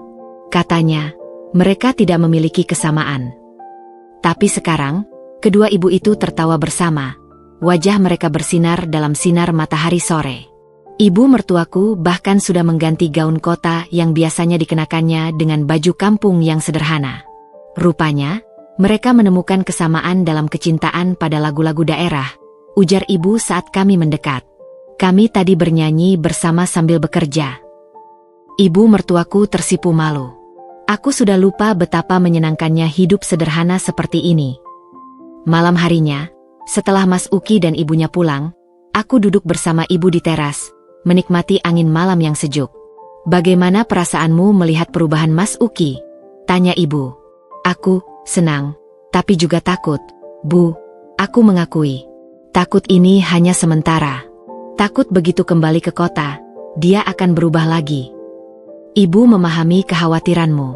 Tapi lihatlah, perubahannya tidak hanya sekadar kata-kata. Dia benar-benar menjalani kehidupan sederhana di sini. Bangun pagi, membantu tetangga, tidak malu mengakui asal-usulnya. Ibu benar. Kemarin, dia bahkan dengan bangga memperkenalkan dirinya sebagai Uki, anaknya Bu Jum, ketika ada tamu dari kampung sebelah. Ibu tersenyum. Itu kemajuan yang besar, Nak. Dulu, dia selalu menyebut dirinya Ukai, dan bersikeras dipanggil begitu. Kami terdiam sebentar, menikmati desau angin yang menggerakkan daun-daun pohon. Jihan, ucap ibu akhirnya. Cinta itu seperti tanaman. Butuh tanah yang subur untuk tumbuh. Mungkin selama ini, kalian mencoba menanamnya di tanah yang salah. Jadi kampung adalah tanah yang subur untuk cinta kami. Bukan tempatnya, Nak, tapi kejujuran. Keberanian untuk menjadi diri sendiri. Itulah tanah subur untuk cinta. Aku memandang bintang-bintang yang berkerlip di langit malam, merenungkan kata-kata ibu. Mungkin memang itulah yang selama ini hilang dari pernikahan kami. Kejujuran untuk menjadi diri sendiri, tanpa topeng, tanpa kepura-puraan. Esoknya, saat Mas Uki datang seperti biasa, aku mengajaknya berjalan ke bukit kecil di belakang kampung. Dari sana, kami bisa melihat seluruh pemandangan desa, rumah-rumah sederhana, sawah yang hijau, dan kehidupan yang berjalan perlahan tapi pasti. Ki, ucapku, memecah keheningan. Aku punya usul. Bagaimana jika kita tidak langsung kembali ke kota? Bagaimana jika kita tinggal di sini lebih lama? Dia menatapku, terkejut. Tapi pekerjaanmu, kariermu. Aku bisa mengambil cuti lebih lama. Atau mungkin mencari pekerjaan remote dari sini. Dan aku juga, katanya dengan semangat. Aku sudah berpikir, mungkin ini waktunya untuk memulai bisnis sendiri. Sesuatu yang berhubungan dengan pertanian, mengembangkan hasil bumi kampung ini. Kau serius? Sangat serius. Selama 2 minggu terakhir, aku sudah berbicara dengan beberapa petani di sini. Mereka punya potensi besar, tapi kurang akses ke pasar yang lebih luas. Untuk pertama kalinya sejak insiden anniversary, aku melihat cahaya dalam matanya. Bukan cahaya kesuksesan materi, tapi cahaya gairah dan tujuan hidup. Mungkin ini maksud Tuhan, bisikku. Mungkin semua yang terjadi harus terjadi, untuk membawa kita kembali ke jalan yang benar. Dia memegang tanganku. Aku tidak akan membohongimu, Jihan. Proses penyembuhanku masih panjang. Tapi untuk pertama kalinya dalam hidup, aku merasa berada di tempat yang tepat. Menjadi orang yang seharusnya. Kami duduk di bukit itu sampai matahari terbenam, membicarakan mimpi-mimpi baru, mimpi yang tidak lagi tentang pengakuan orang lain, tapi tentang kepuasan batin dan kontribusi pada komunitas. Dan untuk pertama kalinya dalam waktu lama, aku merasa ada harapan yang nyata, bukan hanya untuk pernikahan kami, tapi untuk kebahagiaan kami sebagai individu yang utuh.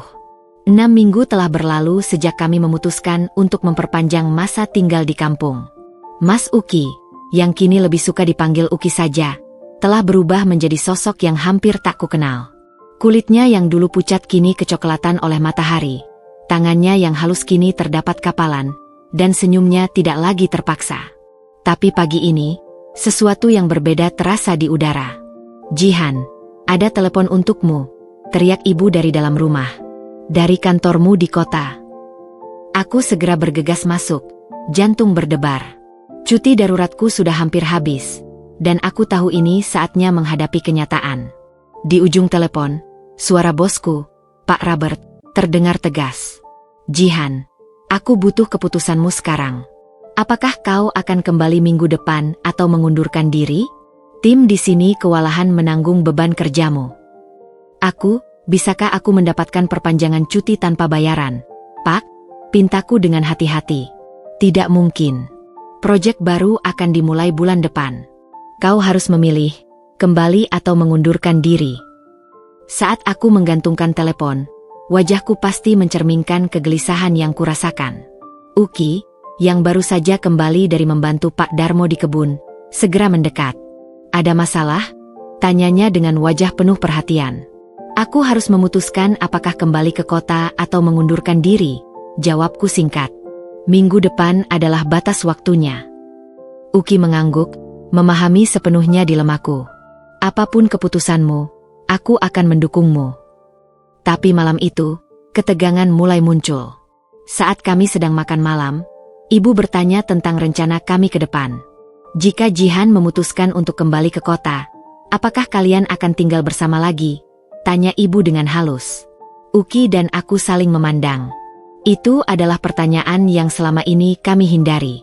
Aku belum siap kembali ke kota, ucap Uki akhirnya. Hidup di sini, ini adalah pertama kalinya dalam bertahun-tahun aku merasa damai. Tapi pekerjaanmu? Kariermu? Tanyaku, mencoba menyembunyikan kekecewaan. Dia sudah mengundurkan diri, nak, ibu memberitahuku dengan lembut. 2 minggu yang lalu. Dunia seakan berhenti. Apa? Kau mengundurkan diri tanpa memberitahuku? Uki menunduk. Aku ingin memberitahumu, tapi aku takut kau akan berpikir aku tidak serius dengan perubahan ini. Jadi selama 2 minggu ini kau membiarkanku percaya bahwa kau hanya mengambil cuti panjang. Suaraku mulai meninggi. Sementara kau sebenarnya sudah tidak memiliki pekerjaan. Ibu tahu tentang ini, tambah ibu dengan suara menenangkan. Dia berkonsultasi dengan ibu terlebih dahulu. Jadi sekarang ibu dan Uki memiliki rahasia bersama. Bentakku, berdiri dari meja makan. Setelah semua yang terjadi, kalian masih menyembunyikan hal penting dariku. Uki berdiri, wajahnya memohon. Jihan, tunggu. Tidak. Kau bilang sudah berubah. Kau bilang akan jujur. Tapi kenyataannya, kau masih menyembunyikan kebenaran. Aku hanya ingin membuktikan dulu bahwa pilihanku benar. Balasnya, suaranya sekarang juga meninggi.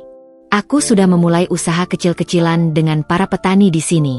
Aku punya rencana. Tapi kau tidak memberitahuku. Kau tidak mempercayaiku untuk memahami pilihanmu. Ibu memintanya untuk tidak memberitahumu dulu. Ibu ikut berdiri, mencoba menengahi. Ibu khawatir kau akan stres dengan terlalu banyak perubahan sekaligus. Aku bukan anak kecil, Bu. Aku adalah istrinya. Aku berhak tahu. Tangisku pecah. Rasa frustrasi dan sakit hati meluap. Ini persis seperti dulu. Kalian memutuskan apa yang terbaik untukku tanpa melibatkanku. Uki mendekat, tapi aku mundur. Jangan mendekat. Jihan, tolong. Suaranya pecah. Aku tahu ini salah. Aku seharusnya jujur padamu. Tapi tolong pahami, selama ini, setiap keputusan besar dalam hidupku dibuat oleh orang lain. Oleh ibuku, oleh atasanku. Ini adalah pertama kalinya aku membuat keputusan untuk diriku sendiri. Dan keputusan itu termasuk tidak mempercayaiku. Sergahku, air mata mengalir deras. Bukan tidak percaya, tapi takut. Takut kau akan meninggalkanku jika tahu aku mengorbankan karir gemilangku untuk hidup sederhana di kampung. Aku terdiam, terisak-isak. Ibu mendekat dan memelukku. Dia salah, nak. Tapi niatnya baik. Dia ingin membuktikan bahwa dia bisa mandiri sebelum memberitahumu. Dan bagaimana dengan aku? Bisikku, melihat ke arah Uki. Apa peranku dalam hidup barumu ini? Atau aku hanya menjadi penonton lagi? Tidak. Uki berlutut di hadapanku. Tangannya tergenggam erat. Kau adalah bagian terpenting dari hidup baruku. Aku membayangkan kita membangun sesuatu bersama di sini. Aku punya proposal bisnis yang sudah kususun. Perusahaan pengolahan hasil bumi yang melibatkan semua petani di sini. Dengarkan dia, nak. Ibu membelai punggungku. Dengarkan dulu. Dengan tangan gemetar, Uki mengambil tas kerjanya dan mengeluarkan setumpuk kertas. Ini rencananya. Aku sudah berbicara dengan 12 petani. Mereka setuju untuk bergabung. Kita akan memulai dengan produk dasar, minyak kelapa murni dan rempah-rempah organik. Aku menerima dokumen itu, membuka halaman demi halaman. Rencana itu detail, matang, dan yang paling mengejutkan, ada namaku tercantum sebagai direktur pemasaran. Kau memasukkan namaku. Tentu saja, katanya dengan mata berbinar. Kau selalu lebih pandai dalam hal pemasaran daripada aku. Dan jika kau memutuskan untuk mengundurkan diri dari pekerjaanmu di kota, kita bisa menjalankan ini bersama. Aku menatap dokumen itu, lalu menatap wajahnya yang penuh harap. Kau sungguh-sungguh. Dengan segenap hatiku. Tapi, dia menarik napas dalam. Aku akan memahami jika kau memilih untuk kembali ke kota. Hidup di sini tidak untuk semua orang. Malam itu, setelah emosi mereda, kami duduk di teras bersama ibu, membahas proposal bisnis Uki hingga larut malam. Untuk pertama kalinya, kami berbicara sebagai mitra sejajar, saling mendengarkan, saling mengemukakan pendapat. Satu hal yang harus kau janjikan, kataku saat kami akan berpisah untuk tidur. Apa saja? Jawab Uki penuh semangat. Tidak ada lagi rahasia. Tidak ada lagi keputusan penting yang dibuat tanpa diskusi bersama. Dia mengangguk, matanya bersungguh-sungguh. Aku berjanji. Mulai sekarang, kita adalah tim. Saat aku berbaring di tempat tidur malam itu, hatiku dipenuhi perasaan campur aduk. Di satu sisi, aku marah karena dibohongi lagi. Di sisi lain, aku melihat perubahan nyata pada Uki. Dia tidak lagi menjadi orang yang terobsesi dengan penampilan dan pengakuan orang lain. Dia menemukan gairah hidupnya, dan yang paling penting, dia menginginkanku sebagai bagian dari hidup barunya itu. Esok paginya, aku menelepon Pak Robert dan mengucapkan terima kasih atas segala kesempatan yang telah diberikannya, lalu menyatakan pengunduran diriku. Saat aku menutup telepon, rasa lega yang aneh menyelimutiku. Mungkin, seperti Uki, aku juga perlu menemukan jati diriku yang sebenarnya. Bukan sebagai eksekutif muda yang sukses di kota, tapi sebagai Jihan, perempuan kampung yang bangga pada akarnya. Dan untuk pertama kalinya, aku merasa bahwa kami tidak hanya menyelamatkan pernikahan kami, tapi juga menemukan diri kami yang sebenarnya. 1 tahun telah berlalu sejak keputusan besar kami untuk tinggal permanen di kampung. Matahari pagi musim kemarau menyinari halaman rumah kami yang kini dipenuhi dengan pot-pot berisi tanaman rempah dan bunga-bunga liar. Aku berdiri di teras, menyaksikan Uki yang asyik bercengkerama dengan sekelompok petani muda. Wajahnya yang dulu selalu tegang kini selalu dihiasi senyum lepas. tangannya yang dulu halus kini penuh dengan bekas kerja keras yang dia banggakan. "Sudah siap untuk acara nanti?" Suara ibu menyadarkanku dari lamunan. Dia mendekat dengan membawa 2 gelas teh hangat, wajahnya berseri-seri. "Aku masih tidak percaya ini benar-benar terjadi, Bu," ucapku sambil menerima gelas tersebut. "Dalam setahun, bisnis kita sudah bisa mengekspor ke 3 negara." Ibu tersenyum bangga.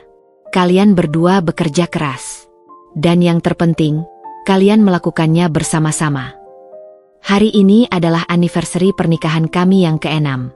Tapi berbeda dengan tahun lalu, kali ini kami memutuskan untuk merayakannya secara sederhana di balai desa, mengundang seluruh warga kampung. Tidak ada dekorasi mewah, tidak ada catering mahal, hanya makanan tradisional yang dimasak bersama-sama, dan tawa riang yang mengisi setiap sudut ruangan." Saat sore tiba, balai desa telah penuh dengan orang. Anak-anak berlarian dengan riang, para ibu sibuk menyiapkan hidangan, sementara para bapak duduk berkumpul berbagi cerita. Uki, yang dulu malu dengan logat kampungnya, kini dengan bangga memimpin pembacaan doa dengan bahasa daerah yang fasih. "Terima kasih untuk semua yang hadir," ucap Uki saat berdiri di depan hadirin. Matanya berbinar penuh syukur. "Setahun yang lalu, aku adalah orang yang tersesat. Aku malu pada kampung halamanku sendiri, malu pada akar yang seharusnya kubanggakan." Dia menatapku, senyum lembut menghias bibirnya. Tapi istriku, Jihan, dan ibunda, Ibu Jum, tidak pernah menyerah padaku. Mereka mengingatkanku bahwa kebahagiaan sejati tidak terletak pada pengakuan orang lain, tapi pada penerimaan diri sendiri. Para hadirin bertepuk tangan, sementara air mataku mulai menggenang. Ibu yang duduk di sampingku memegang erat tanganku. "Dan hari ini," lanjut Uki, suaranya mantap, "di anniversary kami yang ke-6, aku ingin mengucapkan terima kasih yang sebesar-besarnya pada wanita-wanita hebat dalam hidupku. Pada ibunda, yang telah mengajarkanku arti memaafkan. Dan pada Jihan, istriku, yang telah memberiku kesempatan untuk membuktikan bahwa cinta bisa tumbuh lebih kuat dari segala luka." Dia turun dari panggung dan berjalan menuju kami. Saat itulah, aku menyadari bahwa ini bukan hanya sekadar perayaan anniversary. Ada sesuatu yang lebih dalam yang sedang terjadi. "Jihan," ucapnya sambil berlutut di hadapanku, membuat seluruh balai desa mendadak hening. "Setahun yang lalu, aku hampir menghancurkan segalanya karena kebodohanku sendiri. Tapi hari ini, dengan semua keluarga dan teman-teman sebagai saksi, aku ingin memperbarui janji pernikahan kita." Dia mengeluarkan sebuah kotak kecil dari sakunya. Saat dibuka, terlihat 2 cincin sederhana dari perak dengan ukiran motif tradisional. "Cincin ini dibuat oleh pengrajin perak desa sebelah," katanya, suara bergetar penuh emosi. "Dengan ini, aku berjanji untuk selalu menjadi diriku sendiri, tidak lagi menyembunyikan asal-usulku, tidak lagi malu pada akar kita. Maukah kau memperbarui janji kita dan melanjutkan perjalanan ini bersamaku?" Air mataku akhirnya tumpah. Semua mata tertuju pada kami, menunggu jawabanku. Aku melihat ibu yang mengangguk pelan, matanya juga berkaca-kaca. "Aku mau, Ki," jawabku, suara bergetar namun penuh keyakinan. "Karena yang kucintai adalah dirimu yang sebenarnya, bukan topeng yang selama ini kau kenakan." Dia memasangkan cincin itu di jariku, lalu berdiri dan memelukku erat. Seluruh balai desa bergemuruh dengan tepuk tangan dan sorak-sorai kegembiraan. Bahkan ibu mertuaku yang duduk di samping ibu tampak menangis haru, memeluk ibu erat-erat. Malam itu, saat bulan purnama bersinar terang, kami duduk berdua di bangku panjang di depan rumah, mendengarkan suara jangkrik dan katak yang bersahutan. "Tidak pernah kubayangkan anniversary kita akan seperti ini," ucapku sambil memandang cincin baruku yang berkilau dalam cahaya bulan. "Lebih baik daripada yang kemarin?" tanyanya dengan nada khawatir. "Jauh lebih baik," jawabku sambil menepuk tangannya. "Karena ini nyata. Ini kita yang sebenarnya." Dia menarik napas dalam. "Masih adakah luka yang tersisa di hatimu, Han? Tentang apa yang terjadi tahun lalu?" Aku memandangnya lama. Luka itu tidak pernah benar-benar hilang, Ki. Tapi seperti keramik yang diperbaiki dengan emas, luka itu justru membuat kita lebih kuat dan lebih berharga. Yang penting bukanlah bahwa kita pernah terluka, Tapi bagaimana kita menyembuhkannya bersama? Dia mengangguk, matanya berbinar dalam kegelapan. Aku berjanji akan terus menjadi pria yang layak untukmu. Setiap hari. Kita akan saling mengingatkan untuk tetap menjadi diri sendiri, kataku. Itu janji kita yang baru. Saat kami akan masuk ke dalam, ibu muncul dari pintu dengan membawa kue kecil dengan 6 lilin. Ibu pikir kalian layak mendapatkan kue anniversary yang sesungguhnya. Kami tertawa, duduk kembali di bangku panjang sambil menikmati kue sederhana buatan ibu. Dalam keheningan malam yang damai, dengan desau angin yang membelai daun-daun pohon, aku menyadari bahwa perjalanan kami yang berliku akhirnya membawa kami pulang. Bukan hanya secara fisik ke kampung halaman, tapi pulang kepada jati diri kami yang sebenarnya. Besok kita harus bangun pagi, ucap Uki sambil menguap. Ada pengiriman ekspor pertama kita ke Jepang. Aku tidak sabar, jawabku sambil tersenyum. Tahun lalu, kami hampir kehilangan segalanya karena rasa malu dan kepura-puraan. Tapi malam ini, duduk bersebelahan di kampung halaman, dengan bisnis yang kami bangun bersama, dan cinta yang telah kami perbaiki dengan susah payah, aku tahu inilah kebahagiaan yang sesungguhnya. Bukan kemewahan, bukan pengakuan orang lain, tapi kedamaian dalam menjadi diri sendiri, dan dicintai apa adanya. Dan untuk anniversary berikutnya, kami akan terus merayakannya dengan cara kami, sederhana, jujur, dan penuh makna. Karena sekarang kami mengerti bahwa cinta sejati bukanlah tentang kesempurnaan, tapi tentang keberanian untuk tidak sempurna, bersama-sama.